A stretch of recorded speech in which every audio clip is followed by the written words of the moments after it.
First-time dad Daniel Radcliffe is finally getting some sleep after the birth of his son in April. He's very cute. We've moved into a less screamy phase, and he's now just giving us little smiles and giggling. It's awesome. It's been a crazy few months, as anyone who has been through parenthood would attest. But yeah, it's also the literal best thing that's ever happened. So it's great. I don't remember that far back. My son is a full-grown adult now.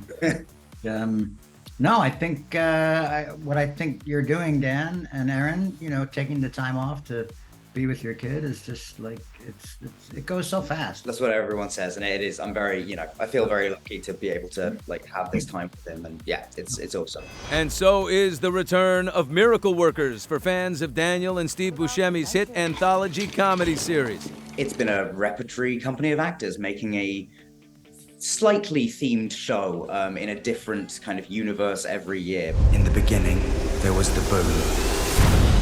The universe in Season 4, called Miracle Workers End Times, is all about love and marriage in a post-apocalyptic town. Honey, I'm home.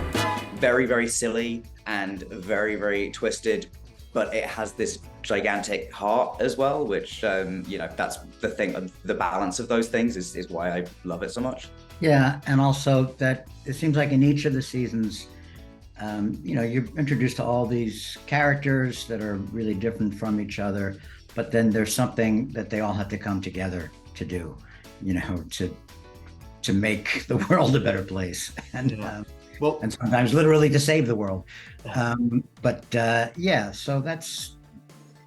it's just really nice. I mean, like Dan said, it has a lot of heart, and yes, there's a lot of silliness but the writing is so funny, and we all get to, like I said, to play a different role each year is just incredible.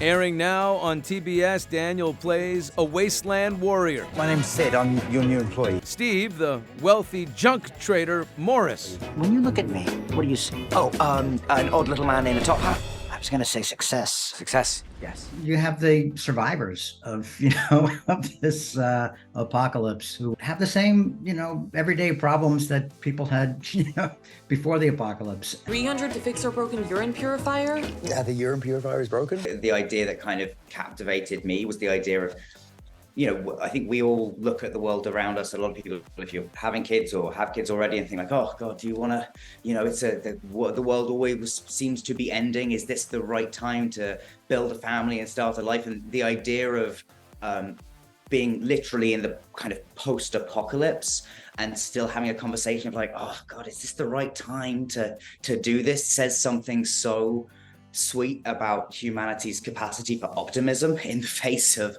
and the idea of having a kid or raising a family or being in love as being kind of some of the most optimistic things you can do.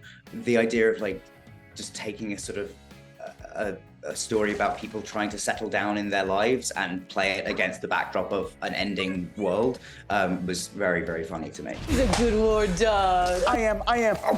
You know what? I'm just going to stop asking questions at this point and sort of go with it.